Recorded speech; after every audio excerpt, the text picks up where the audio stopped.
Saúdo a todos nessa noite com a paz do Senhor. Os irmãos podem tomar vossos assentos.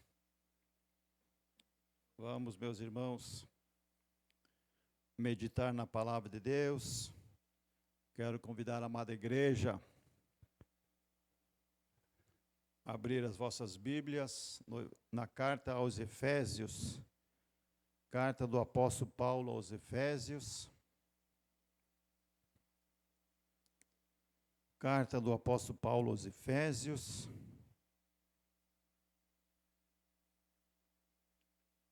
Capítulo 1.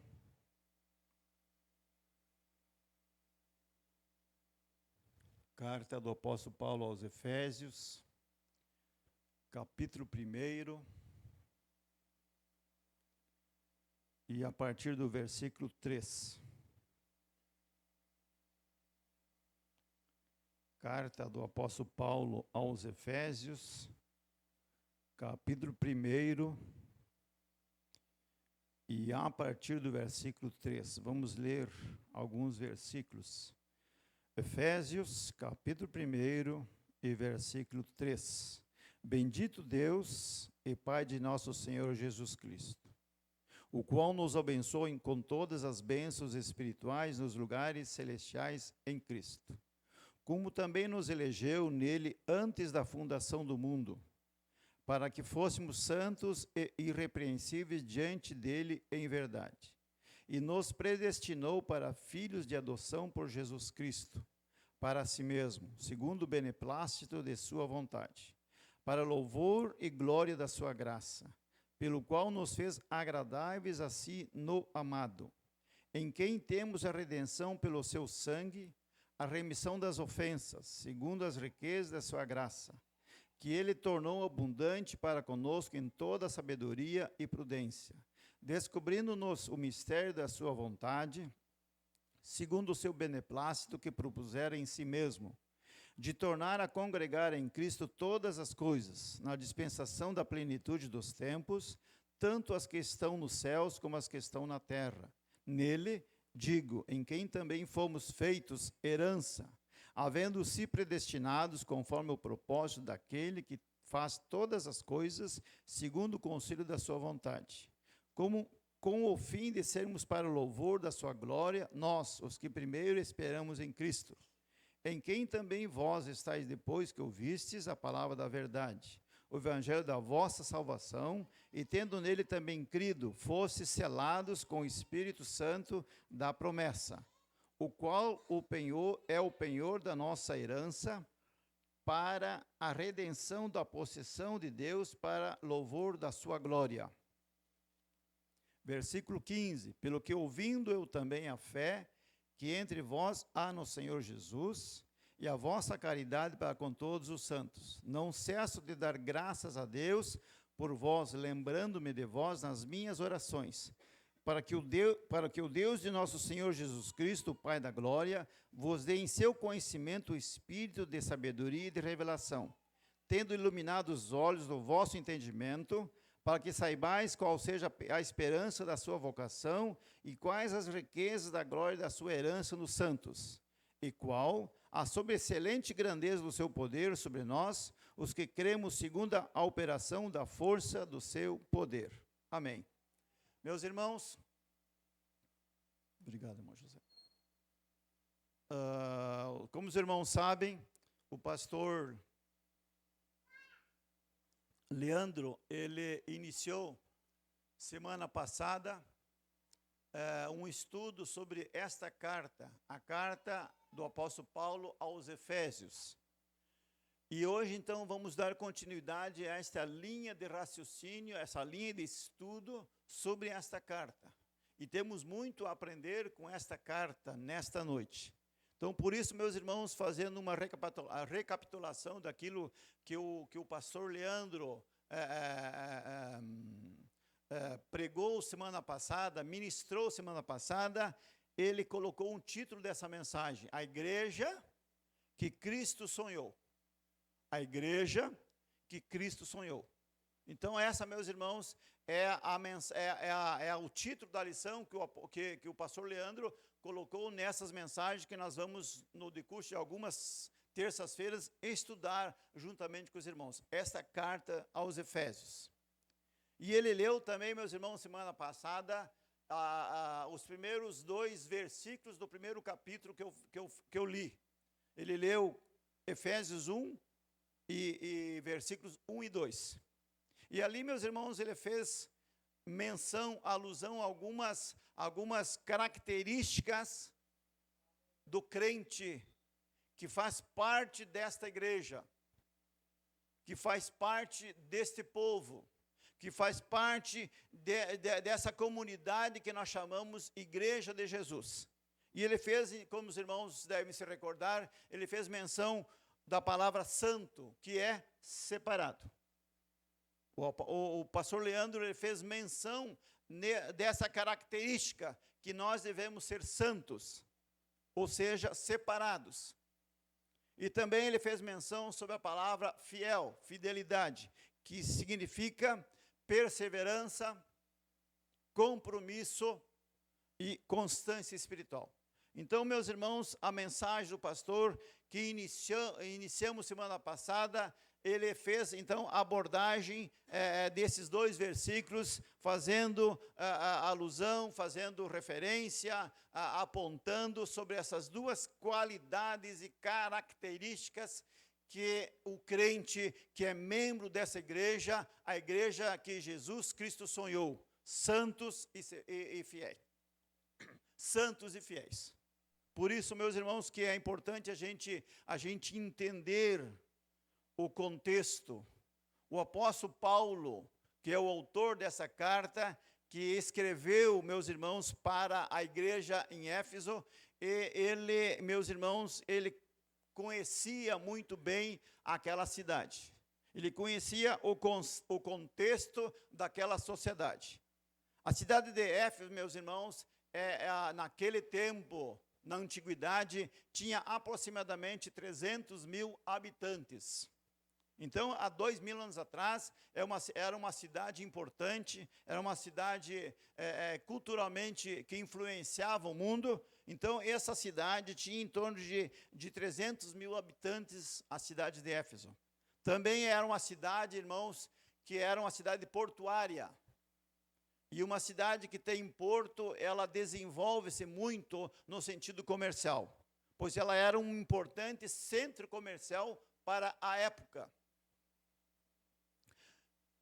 Essa cidade estava localizada, meus irmãos, que a Bíblia faz menção, numa região chamada Ásia Menor, que para nós nos localizarmos, hoje, atualmente, é o país chamado Turquia, no continente europeu.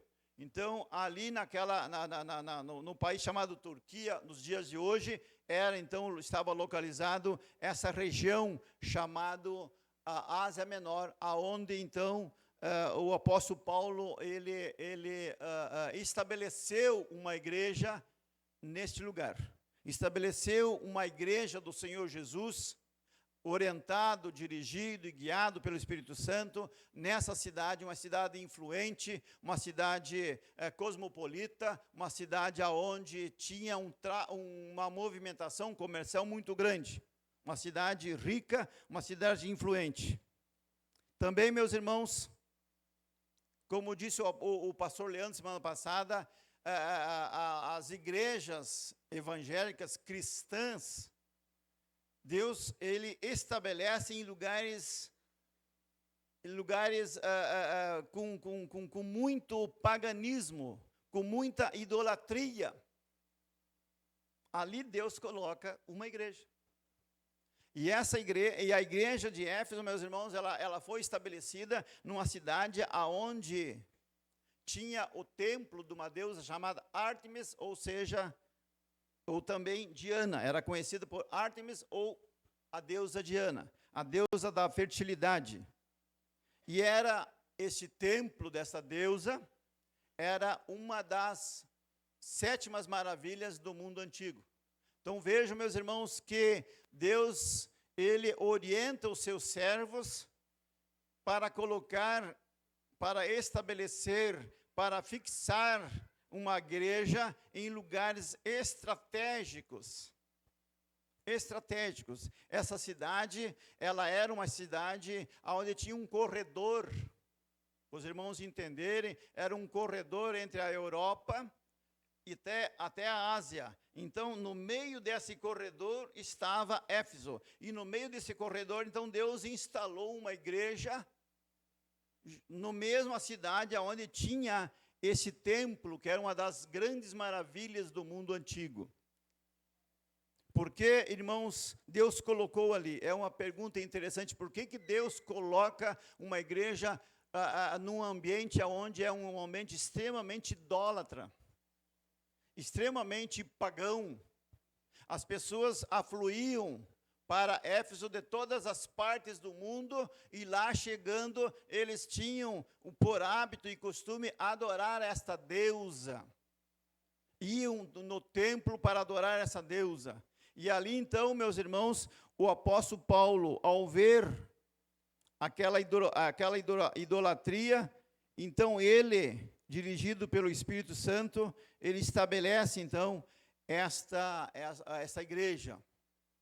A carta do apóstolo Paulo aos Efésios, ela foi escrita, meus irmãos, entre o ano 60 e 62, quando o apóstolo Paulo estava preso na cidade de Roma. Ele, anteriormente de ficar preso, ele ficou mais ou menos, aproximadamente 3 anos nessa cidade. Então, ele, quando foi preso na cidade de Roma, então ele escreve esta carta, ele faz um relato minucioso para que a igreja recebesse a carta, e a igreja fosse incentivada, através da carta, para permanecer fiel a Deus. Permanecer fiel a Jesus.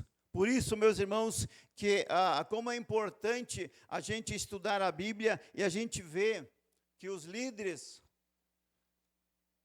daquele tempo, e um deles é o apóstolo Paulo, se preocupava quando estava distante das suas ovelhas, ele se preocupava, então, meus irmãos, em mandar uma carta de apoio, uma carta de incentivo, uma carta fazendo com que as pessoas ficassem fortalecidas na fé, encorajadas na fé.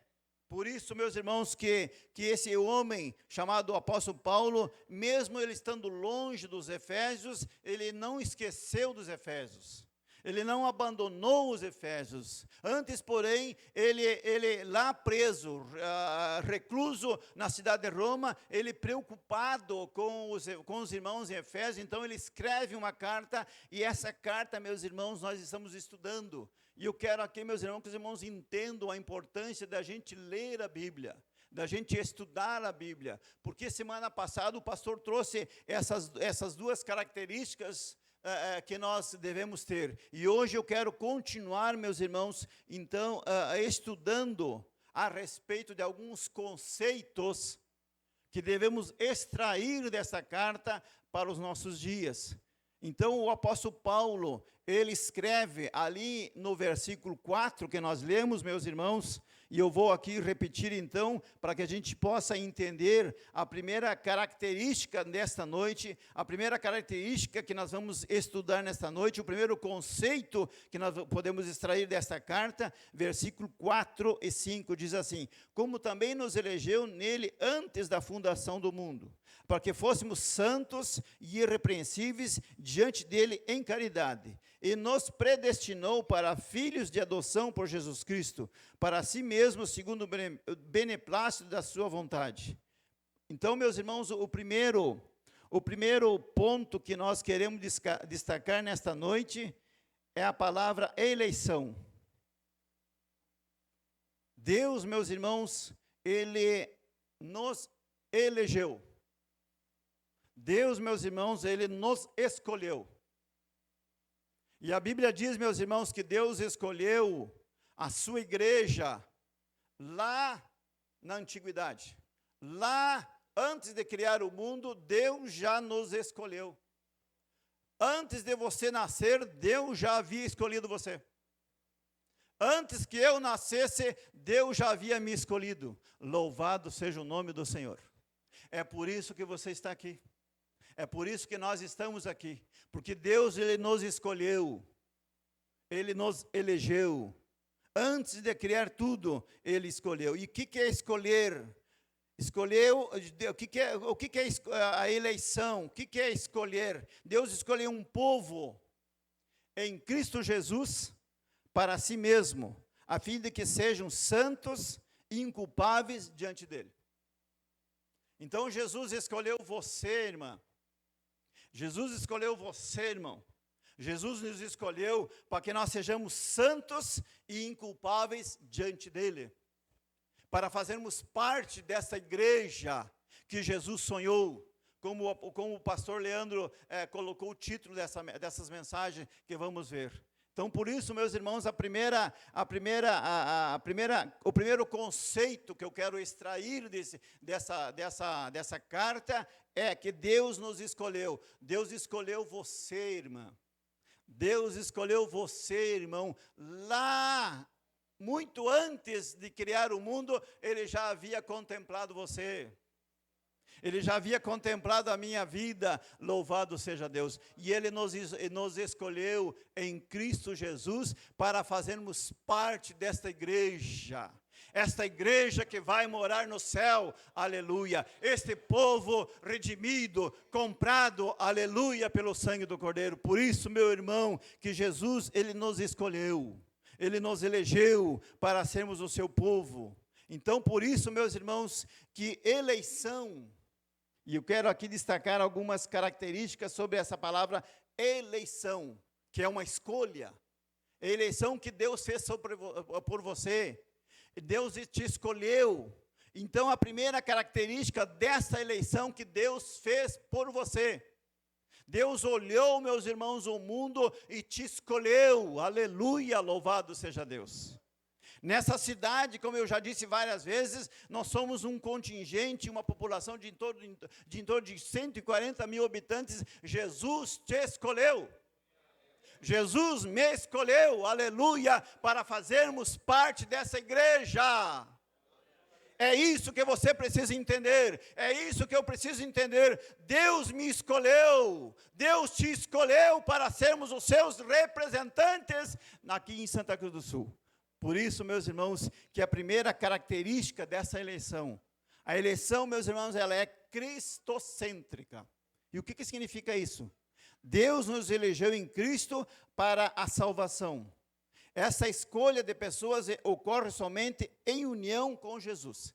Então, a eleição, a escolha de Deus para a minha vida e para a tua vida, implica, meus irmãos, que eu preciso ter uma união com Cristo.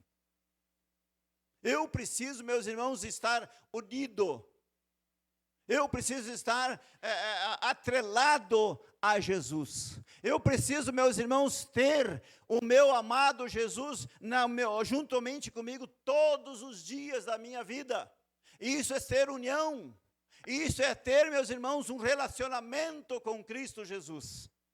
Por isso, meus irmãos, que a primeira característica de uma igreja eleita, ela é cristocêntrica, ou seja, nós orbitamos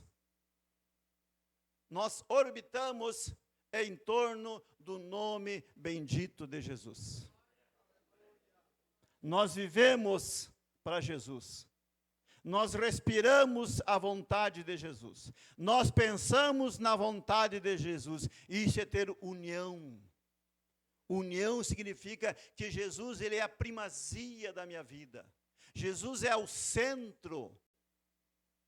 A centralidade da minha vida chama-se Jesus. E ela deve ser, meus irmãos, a centralidade da tua vida. O nome bendito de Jesus. Louvado seja Deus.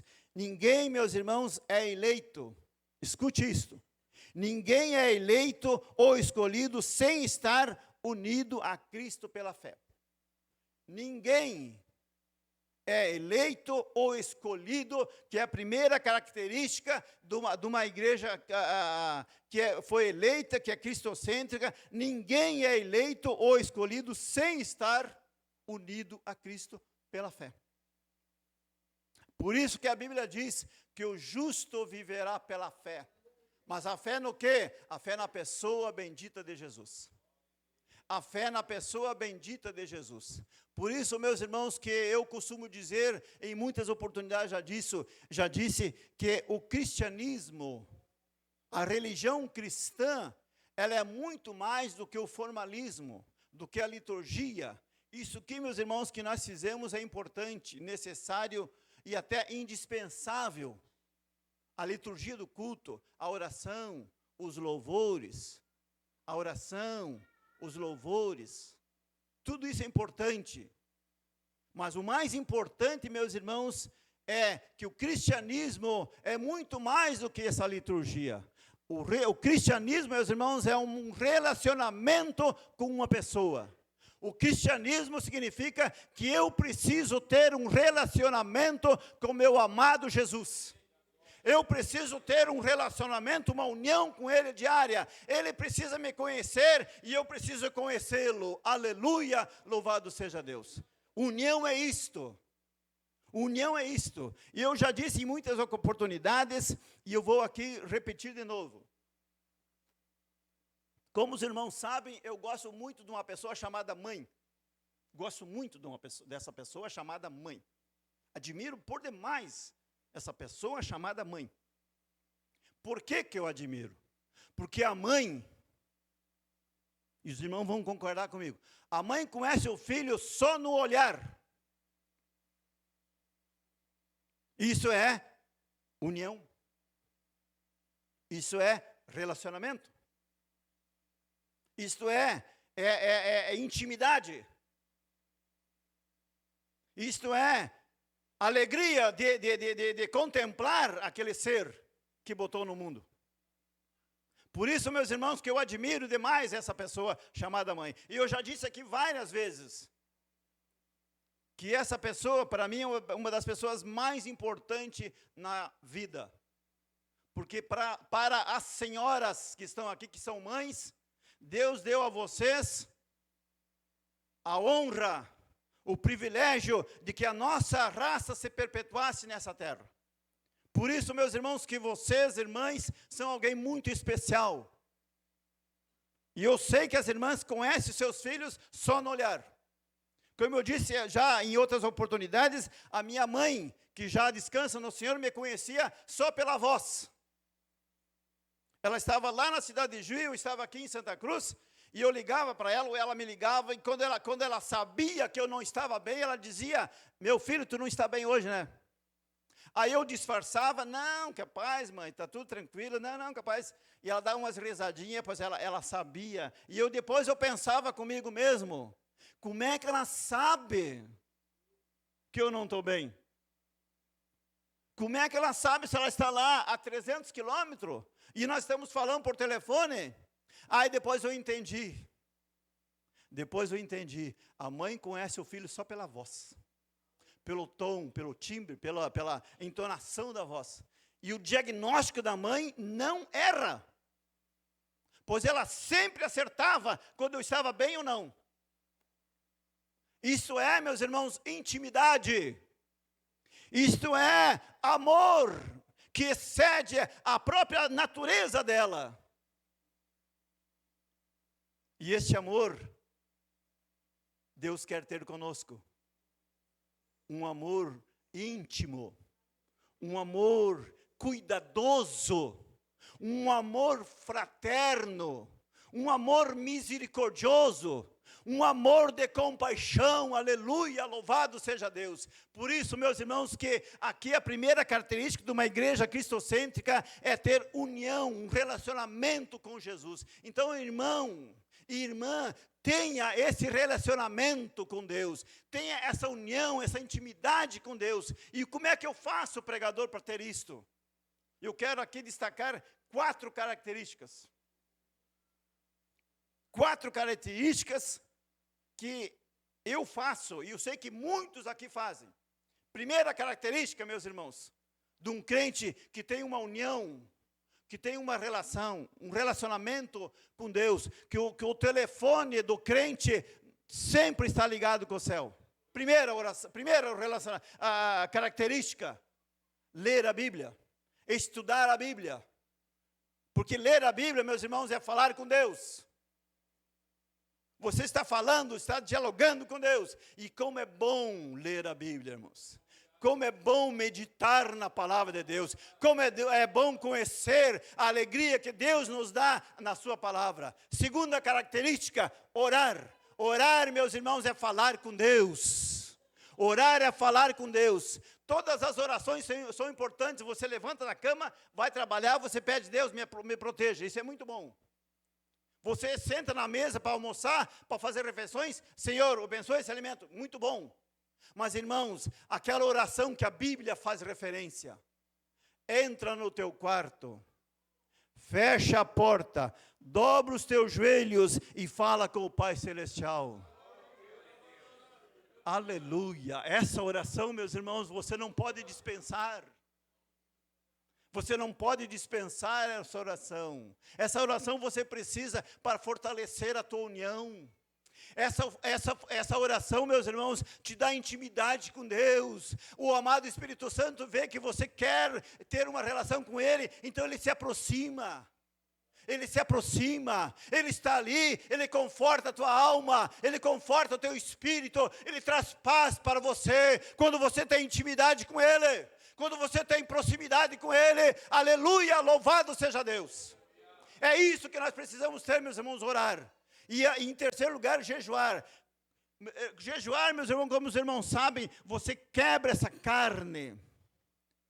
Você quebra esse orgulho, essa prepotência, essa arrogância que nós somos. Um homem, meus irmãos, é muito orgulhoso. Ah, não sou, é orgulhoso sim. É orgulhoso, sim. Nós somos orgulhosos. A nossa natureza, a Bíblia diz que a nossa natureza quer ir para o lado errado. Pende para o lado do mal. A Bíblia diz que enganoso é o coração do homem. Quem o conhecerá? É uma pergunta. Só Deus conhece o teu coração. Porque a tendência dele, do teu coração, do meu coração, é ir para o lado errado. Mas graças a Deus que o nosso amado Jesus é um Deus de misericórdia. Graças a Deus que o nosso amado Jesus é um Deus de compaixão, que estende a sua mão e nos ensina nesses fundamentos, ler a Bíblia, orar, jejuar, e em quarto lugar, meus irmãos, o crente precisa estar em comunhão uns com os outros, e é aqui neste lugar que nós temos comunhão. É aqui nesse lugar que nós oramos uns pelos outros. É aqui nesse lugar que você olha para o teu irmão, que você ama, para o teu semelhante que você ama, vê a expressão dele e ora por ele, abraça ele, chora com ele. Isso, meus irmãos, é união. Deus quer que nós sejamos uma igreja unida. Aleluia, louvado seja Deus. Por isso, meus irmãos, que é interessante a gente entender que nós somos uma igreja cristocêntrica. Outra característica, meus irmãos, da nossa, de uma igreja cristocêntrica, a eleição é fundamentada na morte sacrificial de Cristo no Calvário para nos salvar dos nossos pecados. Então, meus irmãos, a eleição que foi feita lá na antiguidade, ele foi feita em Cristo Jesus através do sangue remidor. O sangue que Jesus derramou lá na cruz, ele perdoou os nossos pecados. Aquele sacrifício uma vez só, que Jesus fez lá na cruz do Calvário, ele tira, ele apaga a mancha do pecado, ele pega todos os nossos pecados e joga no mar do esquecimento e nunca mais nos lembra que nós erramos. Esse Deus que nós servimos, porque Ele nos ama, Ele nos ama, Ele nos ama. Por isso, meus irmãos, que nós fomos eleitos em Jesus, na sua morte sacrificial, lá na cruz do Calvário. Em terceira, meus irmãos, característica dessa igreja cristocêntrica, a eleição para a salvação em Cristo é oferecida a todos. Jesus morreu por todos. Seja um brasileiro, europeu, chinês, alemão, seja africano, seja da Oceania, seja de qualquer lugar. Jesus morreu por todos.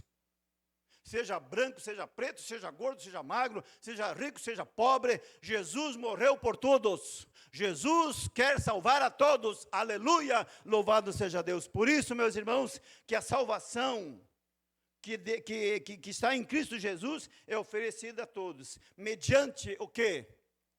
Mediante a fé em Jesus. E o que é fé? Fé é crer. Os irmãos sabem, já me ouviram várias vezes, eu sou muito simples, porque me ensinaram a ser simples, com as palavras simples, Eu gosto muito, meus irmãos, de eu aqui quero abrir um parêntese. Eu gosto muito de uma frase de um homem, de um dos homens mais importantes do século XX, Winston Churchill. Foi primeiro-ministro da Inglaterra e ele resistiu o nazismo. E ele dizia uma frase que eu guardo isso comigo. Das palavras, as mais simples. Das frases, as mais curtas. Sejamos simples, irmãos. Sejamos simples, irmãos. Seja simples. E eu estou aqui dizendo, meus irmãos, que eu não sou contra o estudar. Eu gosto do estudar. Eu sou estudioso, eu fiz faculdade, 2 faculdades, eu fiz curso, eu estudo, eu leio, eu estudo. Mas quando eu venho aqui neste lugar, meus irmãos, nesse ambiente espiritual, eu tenho que ser muito, muito simples, para que todos entendam quem é Jesus, o meu Senhor, o meu Salvador, que quer salvar vidas. Então eu preciso ser simples, as minhas palavras têm que ser simples, as minhas frases têm que ser curtas, para que as pessoas entendam e compreendam. E essa frase desse homem inglês, ela corrobora com a Bíblia, porque Jesus foi um homem extremamente simples. Jesus, meus irmãos, quando ia ensinar para os judeus, ele usava as coisas do cotidiano daquela nação. Falava de ovelha, falava de árvore, falava de pão. Era o dia a dia deles. O Deus Criador dos céus e do mundo, e quando Ele veio a esta terra, Ele veio no nível nosso, para que nós entendêssemos o plano dEle para nos salvar. É esse Jesus que eu anuncio. É esse Jesus que essa igreja anuncia. Louvado seja Deus. Por isso, meus irmãos, que a nossa fé tem que ser, que é crer em Jesus. A fé, meus irmãos, que nós temos em Jesus, é o Espírito Santo que admite o crente ao corpo da igreja. Ou seja, nós temos fé em Jesus, porque o aceitamos como Salvador, e o Espírito Santo, que é o nosso guia, que é o nosso consolador, que é o nosso orientador. Ele, meus irmãos, ele vai nos incluir na igreja. Nós estamos incluídos no corpo de Cristo, aleluia. Você faz parte do corpo de Cristo, aleluia. Você faz parte da igreja de Jesus, essa igreja que Jesus morreu na cruz, essa igreja que foi comprada com sangue. Então você tem valor, aleluia, louvado seja Deus. Nós temos valor, louvado seja Deus, porque Jesus nos olhou e nos amou, aleluia, louvado seja o nome de Jesus. E para irmos adiante, meus irmãos, também fala sobre uma palavra, predestinação, que é uma palavra que eu já disse uma certa feita aqui na escola bíblica, explicando o significado disso. E o que é predestinação? Decidir de antemão. O prefixo pré significa que foi decidido antes. Então, decidir de antemão o que acontecerá ao povo de Deus. Então, Deus decidiu, Deus escolheu, Deus elegeu um povo e você faz parte desse povo. Nós fizemos parte desse povo lá na eternidade. Então, antes que você nascesse, Deus já havia escolhido você. Você está aqui não é por acaso. Você entrou nesse lugar aqui, nesse santuário, porque o Espírito Santo de Deus nos trouxe aqui. O Espírito de Deus nos trouxe aqui, Por isso que nós somos membros dessa igreja, porque Jesus nos comprou. Jesus nos comprou e pagou um alto preço pela minha alma e pela tua alma. Louvado seja Deus. Mas o que é predestinação? Como eu disse, decidi de antemão o que acontecerá ao povo de Deus. Deus predestina seus eleitos a serem justificados, glorificados, santos, inculpáveis, participantes do Espírito Santo e criados em Cristo Jesus para as boas obras. Então foi para isso que Deus nos predestinou, para sermos justificados, para sermos glorificados, para sermos santos, inculpáveis. Aleluia, aleluia. Então, quando você entrega a tua vida para Jesus, que Jesus perdoa os teus pecados, Satanás não pode chegar e dizer e te condenar, porque ele vê a marca do sangue do Cordeiro. Aleluia. Ele vê a marca no teu coração e na tua alma.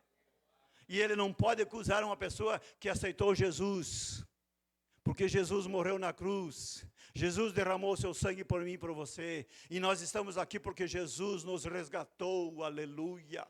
Jesus perdoou os nossos pecados. Aleluia, louvado seja Deus. Por isso, meus irmãos, que é importante esse primeiro ponto, meus irmãos, fala sobre eleição e predestinação.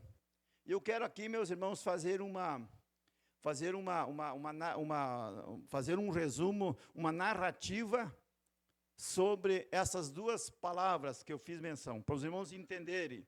É uma analogia, é uma história que eu vou contar aqui, para os irmãos, quero que os irmãos prestem bem atenção.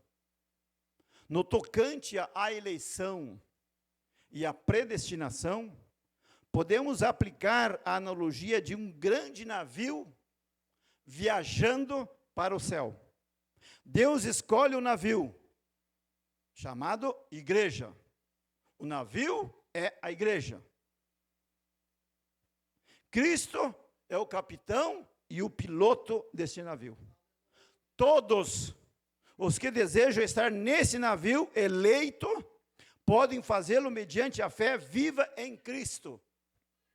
Enquanto permanecerem, e aqui tem a importância, meus irmãos, aqui está o valor, que você foi eleito, você foi predestinado para a salvação.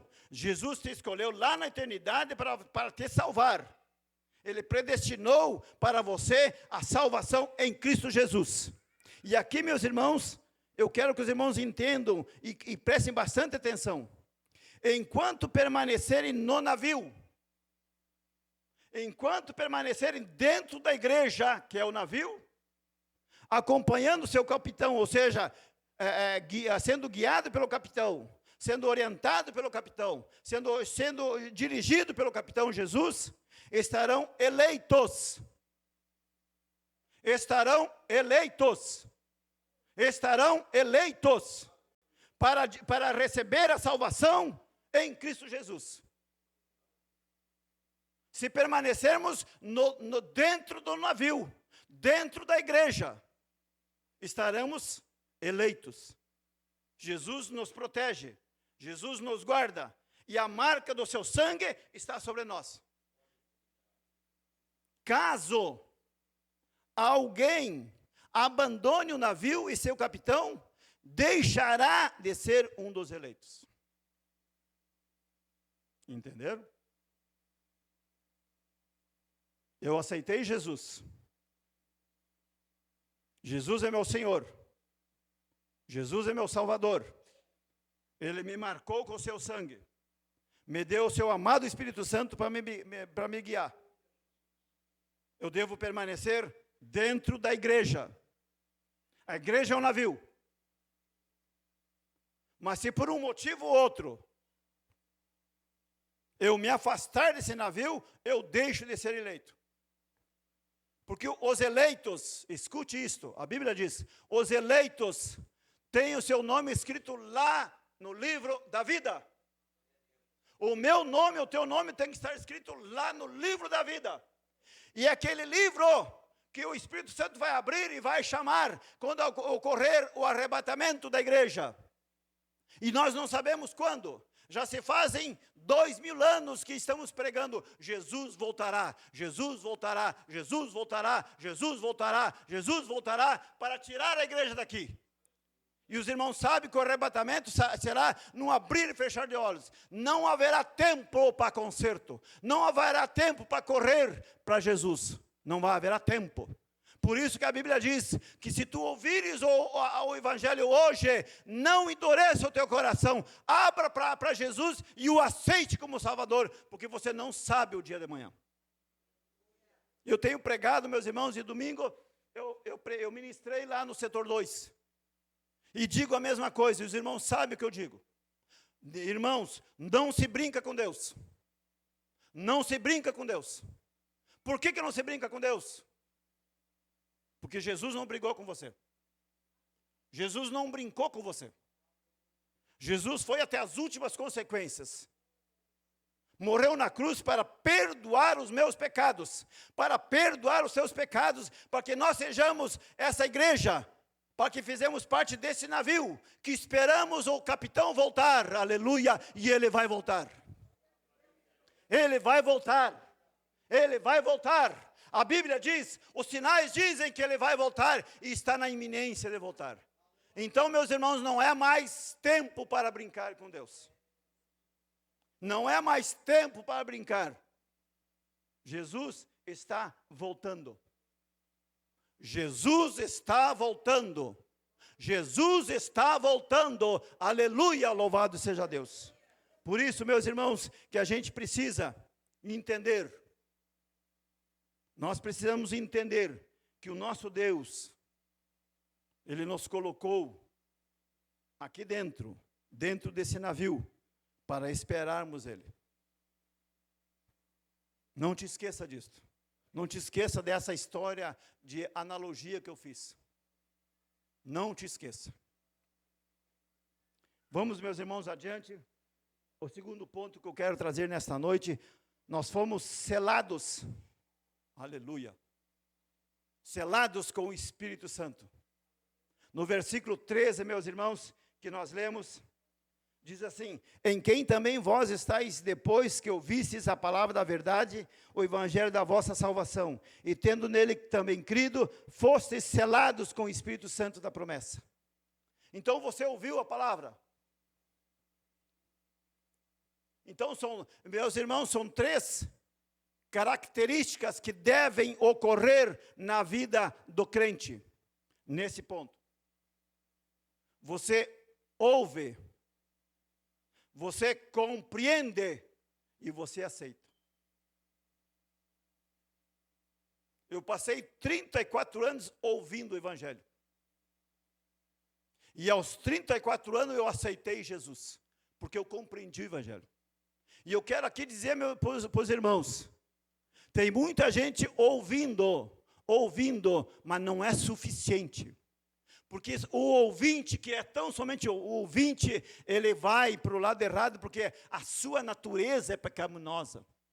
Tem gente dentro da igreja ouvindo o Evangelho, como eu ouvi, 34 anos o Evangelho. O Espírito Santo, quando eu entrava nos cultos, lá na minha cidade, ou aqui em Santa Cruz, ou ali em Veracruz, eu entrava, quando a minha mãe me lembrava, eu vinha nos cultos, o Espírito Santo falava comigo, eu até me emocionava, mas eu terminava o culto, eu saía ali na porta, voltava às velhas práticas mundanas. Porque eu era só ouvinte. O ouvinte, irmãos, escute isto, o ouvinte não vai entrar no céu. Precisa ir para o segundo ponto, que é compreender. Ou seja, quando você compreende, este evangelho da graça faz sentido na tua vida.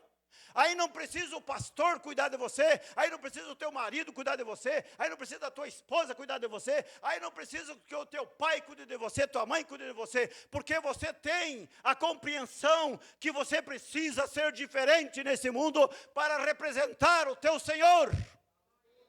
Para dizer para este mundo aí que você morreu para o mundo e nasceu uma nova criatura para servir e adorar a Jesus Cristo.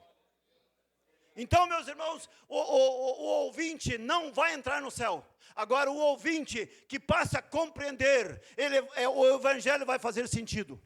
E daí, depois que faz sentido, então, meus irmãos, vem a terceira parte. Aí você aceita. Aí você aceita. Entenderam? É isso que acontece, essas três. E pode acontecer no mesmo dia.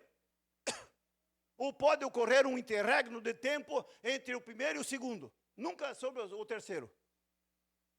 Aconteceu comigo. 34 anos eu ouvia. Mas voltava para o mundo e praticava pecados.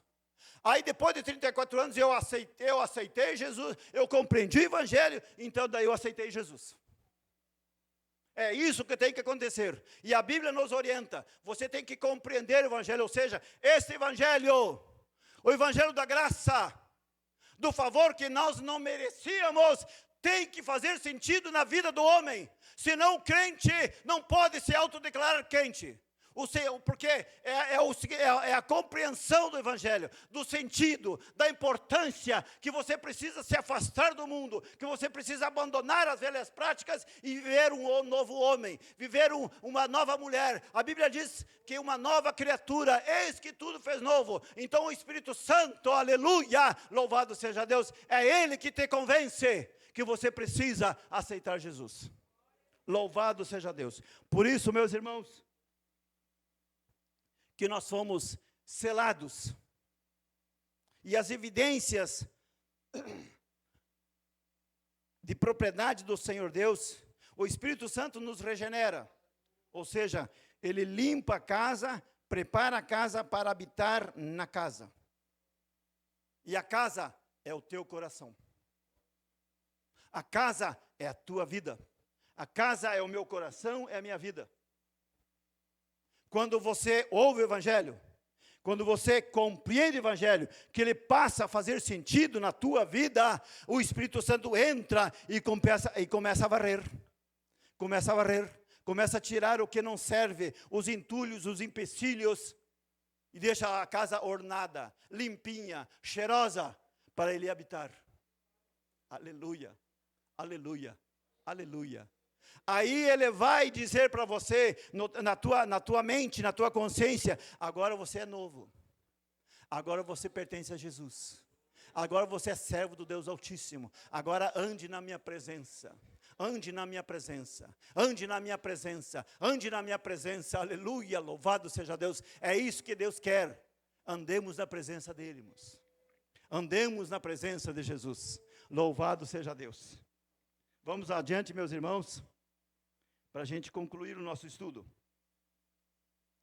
O Espírito Santo nos liberta do poder do pecado, nos faz conscientes de que Deus é o nosso Pai, nos enche de poder para testemunhar de Cristo. Irmãos, o crente que ouviu, o crente que compreende o Evangelho, o crente que aceitou Jesus tem um poder dado lá pelo alto.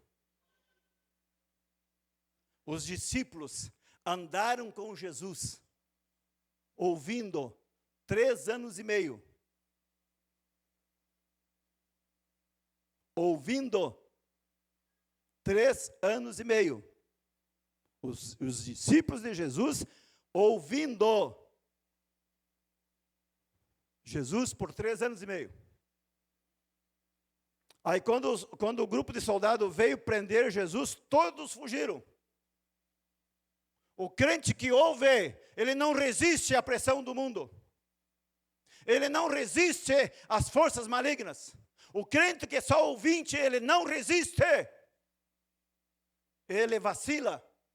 Foi o que aconteceu. Inclusive, horas antes, quando Jesus disse que iria até a cruz, todos eles defenderam, vamos junto contigo. Aí o famoso Pedrão, o famoso apóstolo Pedro, não, Senhor, eu vou contigo. Não, eu vou contigo. Não, eu vou contigo. Aí Jesus olhou para ele e disse, Pedro, Pedro, Pedro, Pedro. Antes que o galo me cante, você vai me negar 3 vezes. Não, não, não, não, não, não. Pedro. Pedro.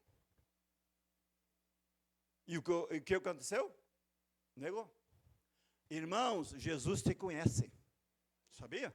Jesus conhece você. Jesus conhece a minha vida. E daí esses homens que negaram Jesus, que abandonaram o mestre, que ficaram 3 anos ouvindo Jesus, mas não tinham compreendido o evangelho. Aí Jesus ressuscitou, ficou com ele mais 40 dias, se apresentando, aí chamou esse Pedro, porque Jesus sabia que ele era um líder. Irmãos, você é um líder, você é uma líder, Jesus te chamou para ser líder, Jesus me chamou para ser líder. O líder, meus irmãos, é aquilo que você faz lá na tua casa, você é líder lá na tua casa. O líder é aquilo que você faz lá na tua empresa, lá onde você trabalha, que prega de Jesus, anuncia de Jesus. O líder não é só aquele que usa o púlpito, é aquele que fala de Jesus aí fora. Esse é o líder. Esse é o líder que Jesus espera de nós. Que falamos com ousadia, com o poder dos céus para anunciar Jesus. Aí esse Pedro, que negou Jesus, Jesus disse: Pedro, apacenta as minhas ovelhinhas. Ou melhor, Pedro, se tu me amas? Sim, Senhor. Pedro, tu me amas? Sim, Senhor. Falou 3 vezes, Pedro, tu me ama. E ele se aborreceu com isso. Se ofendeu com isso. Aí Jesus disse: Pedro, apacenta as minhas ovelhas, os meus cordeirinhos. Por que Pedro? Por que Jesus separou Pedro naquela ocasião? Escute isto. Por que Jesus separou Pedro na frente dos demais? E disse isso para ele: tu me amas? Tu me amas? Tu me amas? E ele disse: sim, Senhor, sim, Senhor. Apacenta as minhas ovelhinhas. Aí quando Jesus foi para o céu, ele disse: ficai lá em Jerusalém, aguardando que lá sejais, vocês vão ser revestidos de poder.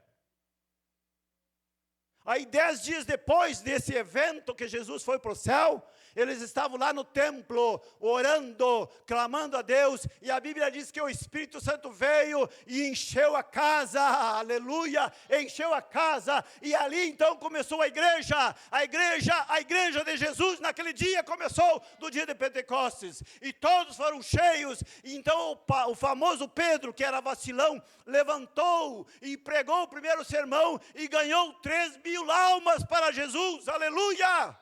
É isso que Deus espera de mim e de você. Sejamos corajosos para anunciar Jesus com autoridade e com poder. É isso, meus irmãos, que nós precisamos.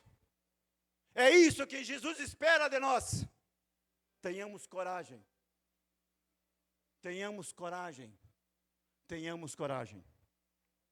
Mas vamos adiante, meus irmãos. Terceiro ponto, em constante oração. Como eu disse, orar é falar com Deus.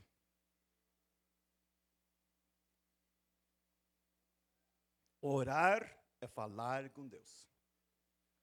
Eu quero aqui, meus irmãos, como eu deixei para agora, dar uma explicação do significado de dobrar os joelhos. Você sabe por que tu dobra o joelho? Tu sabe por que tu faz esse gesto aqui?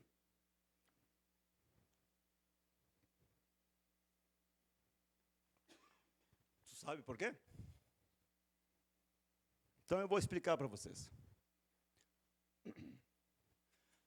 Quando você dobra os joelhos,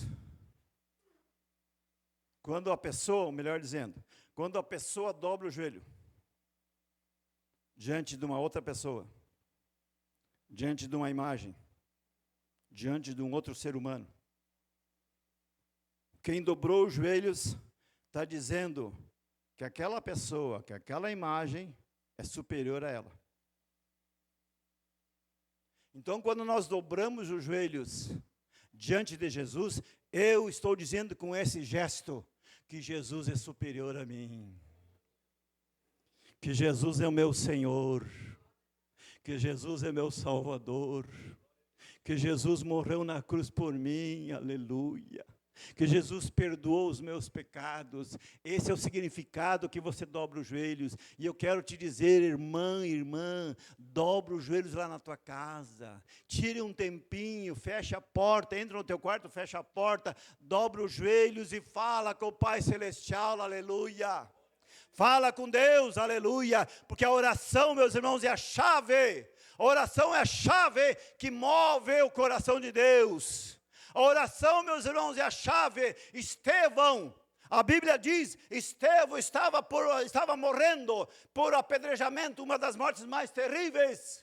E ele dobrou os joelhos e clamou a Deus e viu o céu aberto. Viu o céu aberto e viu o seu Senhor de pé, recebendo Ele. Jesus, quando você dobra os seus joelhos, Jesus fica de pé, esperando você.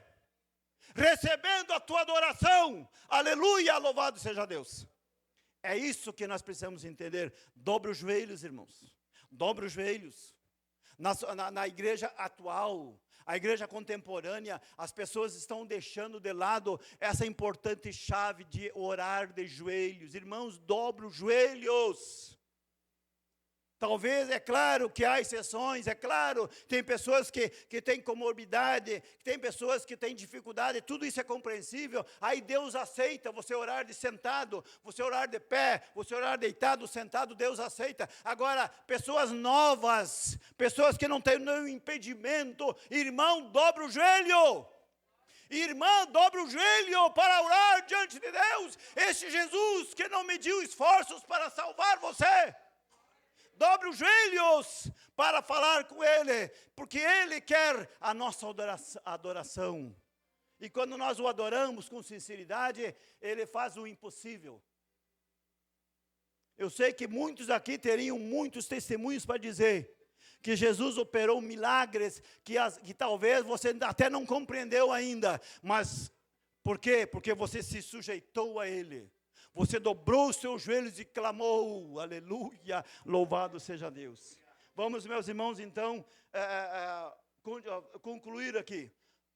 A nossa conclusão da minha mensagem. O Senhor Deus nos elegeu, nos predestinou para a salvação em Cristo Jesus. O Senhor Deus nos deu o amado Espírito Santo para guia, para consolador. E finalizo dizendo, escute, fiquemos dentro do navio. Fiquemos dentro do navio, e o navio é a igreja. Fiquemos dentro do navio. Vamos ficar de pé, meus irmãos, vamos estar orando. E eu quero te dizer nesta noite, que Jesus está aqui. Jesus está aqui.